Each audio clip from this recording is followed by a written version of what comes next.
It is said that people with an autoimmune condition always have gut health problems as one of their biggest root causes. So, our job as people struggling with autoimmune problems is figuring out what we can do for our gut health. And there are a lot of things we can do. But of course, we need to figure out what's going to work for us in this season, in our the available time that we have with our current taste buds. There's a lot of factors. So today's episode is all about good, better, best. How can you help your own gut health? How can you help your gut heal? Because yes, gut health and healing is one of our goals in the pursuit of our ultimate goal, which is to feel more like ourselves again, to feel healthy, to have abundant, normal levels of energy, to have, mood stability, to have mental clarity, to have our skin and our hair back like they used to be before autoimmune problems took over. Welcome to the Health with Hashimoto's podcast. This is where you will find clarity and simple, sustainable strategies to feel better. I want to help you figure out your root causes. My name is Esther Youngkin. I am a registered nurse. I know how exhausting it is to live with fatigue, brain fog, and the ups and downs of Hashimoto's. And that is why I'm here. I'm here to cut through the confusion and to give you practical steps that support your body, calm your immune system, so that you can regain your energy and feel like yourself again. In every single part of your health, it is your privilege and your responsibility to figure out what works for you. I am a huge advocate of autonomy. Personal autonomy, especially in medicine. I want you to be able to have the understanding of what's going on and what is being told to you so that you can make your best decisions, because you are ultimately the CEO of your own health. You make the ultimate decisions. You have advisors on your team. Your doctor, your nurse practitioner, your chiropractor, your therapist, your pastor, all of these people are advising you on your health, whether that's physical health, emotional health, spiritual health, what to eat. It's all related to the whole picture. And they give you their best advice, what they believe will help you the most. And it's always filtered through what they've been taught. So your physician, if they have been practicing traditional, conventional Western medicine for 20 years, they are going to look at the world, they're going to look at you through a black and white lens. Either you're sick or you're not sick. There's no gradient. There's no, your antibodies are up, but you don't have a lot of symptoms yet, so you're not sick yet. That's what they see. They see sick or not sick. So if you have elevated antibodies, but your TSH is still fine, they're like, oh, yeah, you're fine. Instead of somebody saying, oh, your antibodies are up, that means something is going on. Your body is attacking, your immune system is attacking your thyroid. Let's figure out why, and let's stop that before you get to that sick part. Also, a conventional doctor or somebody who's been steeped in that for a long time is going to look at things through what medicine does this applies to this. That's their worldview. That's what they've been taught. So everybody is advising you to the best of their ability based on what they've been taught and what they know and what they see in you. And you get to put all of those pieces together to figure out what is going to work for you. And you are also looking at what's going on in your life. How much time do you have in a day? If today we're talking about gut health and I'm telling you, fermented foods are a great thing for your gut health, you have to figure out, do you have time to ferment foods? Do you have time to make your own yogurt, to make some kombucha, some kefir, some pickles, some sauerkraut? Does that fit into your schedule? Or do you want to buy it? Or do you hate the taste of all of those things and you just want to supplement? Like, only you know your taste buds. Only you know your budget, your time budget, and your financial budget. You make the ultimate decisions. I was talking to a friend today about her teenage daughter, and we both have teenagers. I have 3 teenagers right now and 1 tween. And so we were talking about, we can know the best things for our kids, especially dealing with health challenges. We know what will most likely work. But if our teens don't want to do it, We can't make them. Like she was specifically saying, my daughter got her driver's license, and so now she stops at the gas station and she gets energy drinks and she gets, food that's not good for her. And I can't control that. I can only make available what we have at home and give her the information. She has to choose to use that to implement that. And that's really all of our position. We get the information and we have to figure out what works for our season of life with our time, our finances, everything. So, gut health. You get to apply all of this to your gut health. We know that all autoimmune conditions have some common root causes. There is a genetic common root cause. Somewhere, if you have Hashimoto's, somewhere in your family tree, there are some genes that make you more susceptible to having Hashimoto's. We also know that everybody with an autoimmune condition has some gut health issues.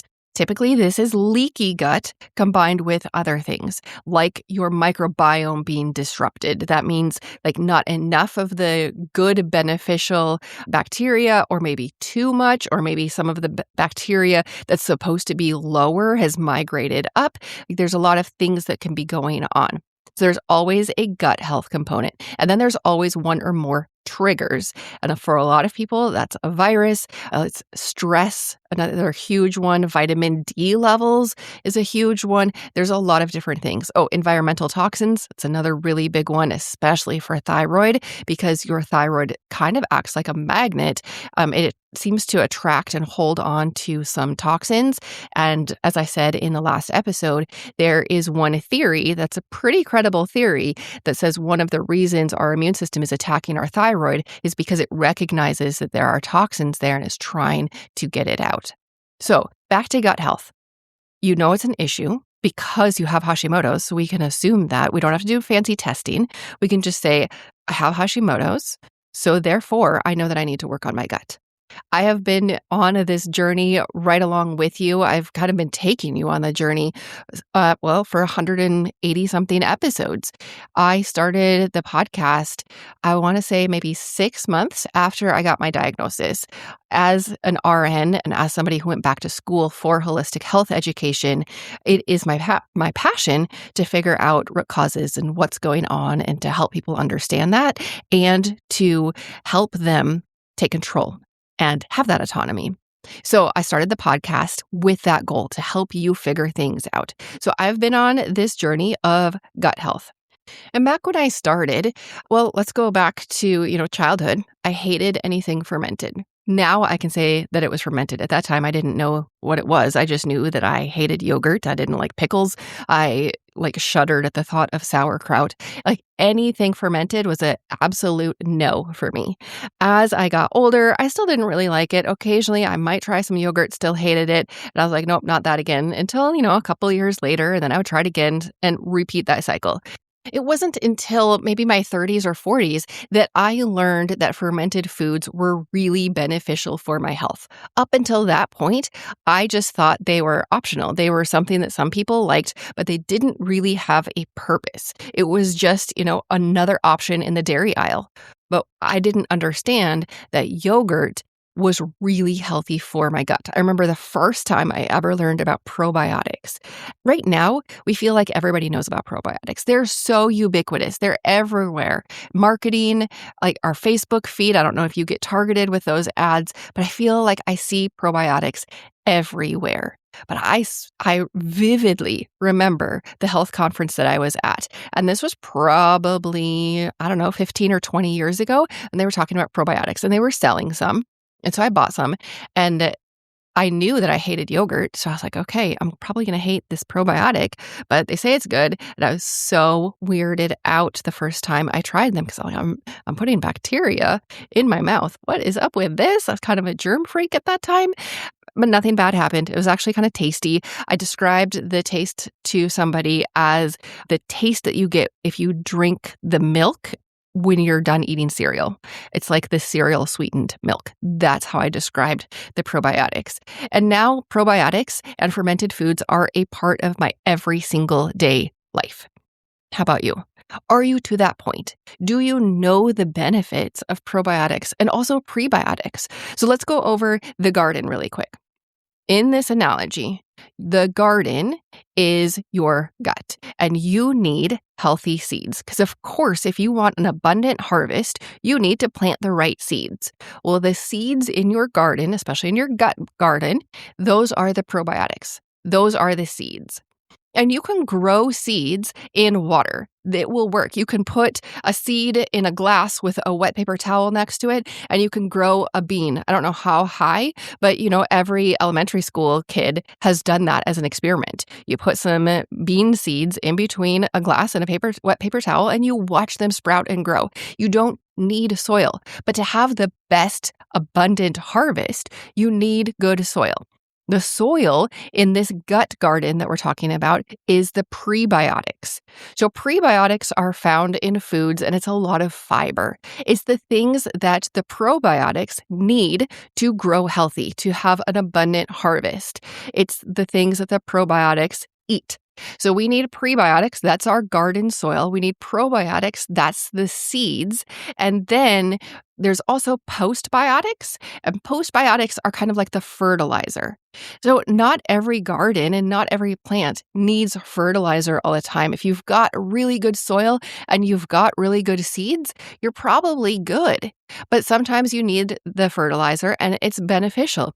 So there's also postbiotics, and those are beneficial. I'm not going to talk about those much because if you're eating a healthy diet, you're probably getting some postbiotics as well. But let's talk about good, better, best. And in this case, the good is the baseline. It is what we all should be striving to do every day. And that is get pre and probiotics into our diet or into our gut. How you get them is up to you. Like I said, for probably 30 years, I didn't know even that I should be eating probiotics. I didn't even know the word probiotic. And in my teens and 20s, if somebody would have explained it to me, I probably would have said, yeah, no, not going to do that. That's disgusting. I hate yogurt. I'm not going to eat pickles. I don't like sauerkraut. I'm not going to try your kimchi. And what is this kombucha? Probably wasn't even a thing in the supermarkets back then. But there were all of these things that I didn't like the taste of. So I would have said no. I would have said, please give me a supplement. And that is what a supplement is for. If you're not getting enough in your diet every day, if you're not getting enough naturally, then you supplement. That is why we take multivitamins, because the majority of people in the United States and in most developed countries, I believe it's like over 95% of people are not getting the required nutrients. And when I say required, I mean required for cellular health, for your cells to function as they are designed.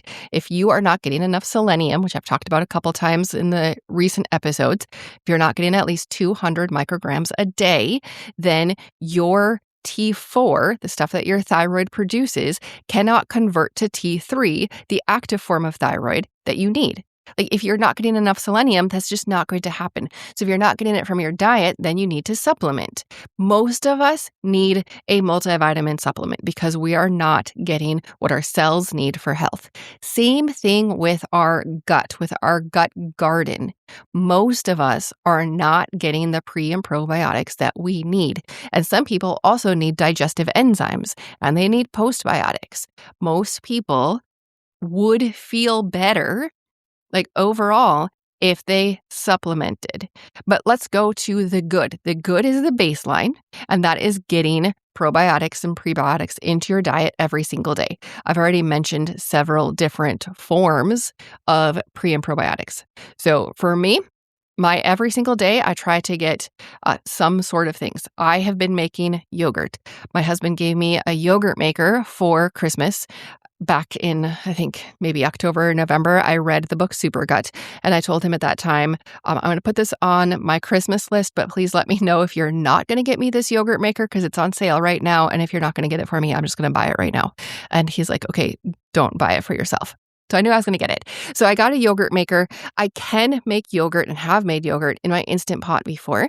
However, the Super Gut recipe wants you to ferment the yogurt for 36 hours because the probiotics double. I think he said every 8 hours or every 12. I don't remember. But in his calculations, William Davis is a doctor, he wrote the book. In his calculations, you get the most bacteria if you ferment that yogurt for 36 hours. And I just didn't want to tie up my Instant Pot for 36 hours because with a family of 6, we use that a lot. So I got a yogurt maker. And I've been making this super gut yogurt. It has a specific blend of different bacteria. I've really worked hard on expanding my taste buds, expanding my palate. And so now I do like yogurt. I like sauerkraut in small amounts with other things. I don't think I'm going to eat it plain right now. I am not to that point, but I actually do enjoy eating it. I like it. I don't really like pickles yet, but a lot of people really like pickles. How about kombucha? I like kombucha, didn't used to. Some of my family members still don't. That's okay. And kefir is another one, both water kefir and dairy kefir. And with all of these different things, like the difference between water kefir and dairy kefir is probably, obviously the taste, but is probably also a difference in the strains of bacteria.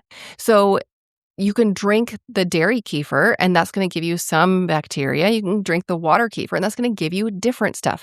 As with a garden out in your yard, you want a variety of seeds. You want a variety of plants because it takes a lot of different plants to make a salad. Same thing with your gut. You want a wide variety. There's also probiotics, I believe, in different cheeses, and you can Google it or you can, chat GPT or Grok it. Just ask Grok, list 25 different fermented foods that have probiotic. And AI will give you a list. Double check it because all of the AIs do hallucinate and they all will make stuff up occasionally. But you can verify fermented foods pretty easily. All right, so that is the baseline. That is good. What about better? Better would be introducing something that has research behind it that has been proven to help your gut lining. We need to heal that leaky gut and also to restore the microbiome. We want a really healthy garden. So in that book, Super Gut, he gave a recipe for the yogurt, which is why I started making that, because his specific recipe has things that help repair the gut lining. It's going to help with any leaky gut issues. It also helps restore the microbiome. I have been using Seed for several years. You can find Seed on FullScript. FullScript is like the good quality Amazon of supplements. And in every single podcast episode and in my emails, I always have a link to where you can find products that I talk about. So FullScript is a good place to get Seed. One of the reasons I like Seed is because it's a dual capsule. It has the prebiotics and the probiotics, and they release at different points in your intestines, in your gut, so that each thing gets to where it needs to go. And that is really important. Not all probiotics get to where they need to go.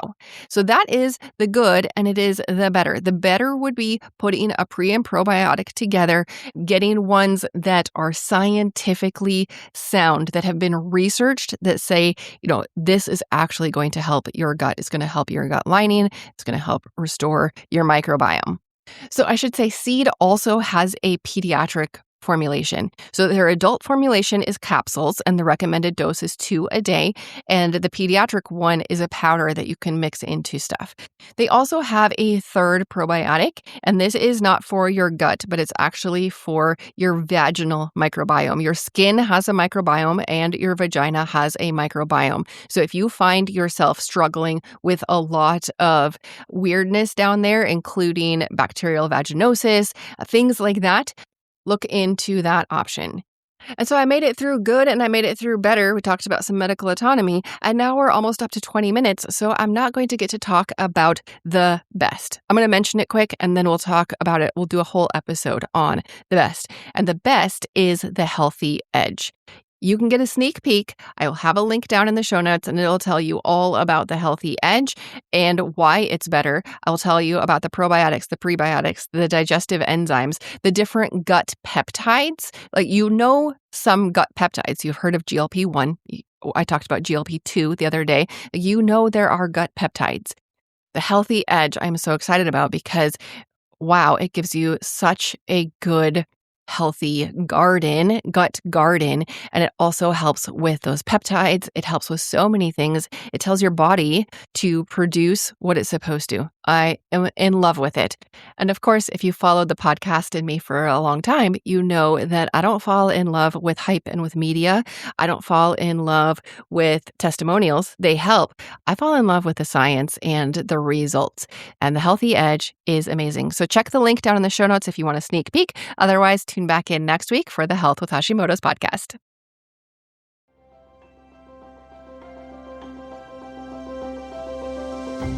This podcast is for informational and educational purposes only. Please discuss any changes with your trusted healthcare provider. To take your next step, join our school community and explore the courses available there. You do not have to figure your health out alone. So that is school, SKOOL.com, and it is the Health with Hashimoto's community. I'll see you next time on the Health with Hashimoto's podcast.